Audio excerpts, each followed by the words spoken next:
Marie-Christine. Donc aujourd'hui, je voulais vous faire un petit rappel. Le yoga s'adapte au corps et non l'inverse. Donc en fait, tout le monde peut faire du yoga.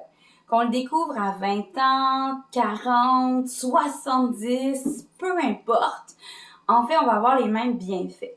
Même principe, si on le découvre à 100 livres, 200 ou 300 livres, c'est la même chose. Le yoga s'adapte au corps et le corps évolue tout le temps. Donc, en fait, le yoga va venir se modifier, s'adapter pour aller en fonction des possibilités, des capacités, des exigences et des limites du jour.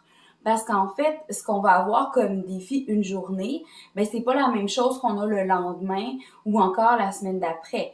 Donc, même principe, le ressenti dans une posture, ben c'est pas la même chose aujourd'hui que demain ou la semaine prochaine. Donc, le yoga, c'est aussi l'acceptation de ça, de cette évolution-là. Donc, on accueille le changement. Un yoga qui fait mal n'est pas un bon yoga pour nous.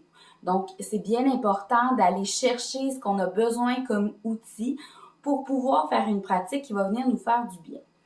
Quand on fait des cours en classe, quand c'est interactif, ce qui est agréable, c'est qu'on a quelqu'un sur place, le professeur, pour venir nous aider, pour venir nous guider dans notre pratique. Sauf que, faut pas oublier, nous restons l'expert de notre propre corps. Parce que notre professeur connaît la pose, connaît ses variations, mais ne peut pas deviner ce qui se passe présentement dans notre corps. Donc, chaque personne a des ressentis qui sont différents. Alors, c'est vraiment important d'aller adapter à ce qu'on a aujourd'hui et de verbaliser quand on a des besoins. C'est pour ça qu'il existe une panoplie d'accessoires qu'on peut utiliser pour faire la pratique. Bien important, même si on utilise une variation dans une posture ou encore qu'on décide de prendre un accessoire, que ce soit pour pallier quelque chose ou encore nous permettre d'allonger un membre, c'est la même posture. Au final, on va avoir les mêmes bienfaits et on est mieux de faire une posture avec un accessoire que d'en faire une tout croche.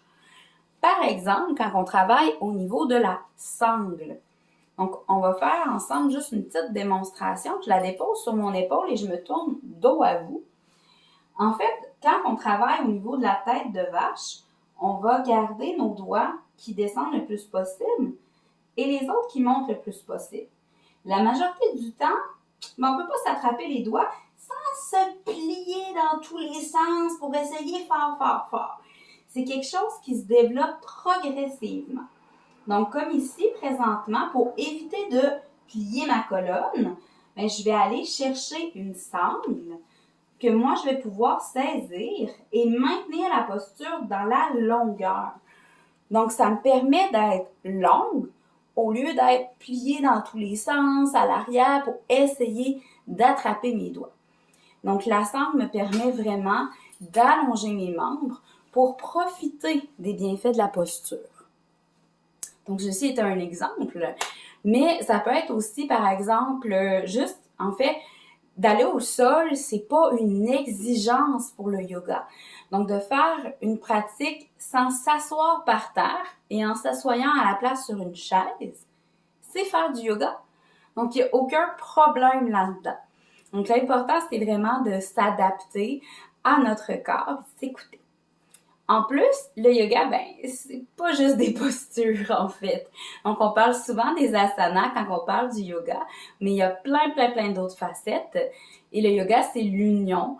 Le yoga, c'est la vie. Donc, on peut introduire le yoga dans différentes facettes de notre vie, par exemple avec la méditation, notre façon de penser, nos réactions, ou en réalité, on est assis dans la salle au travail et on observe notre respiration, ben c'est aussi ça faire du yoga. Sur ce, je vous remercie de m'avoir écouté. Namasté!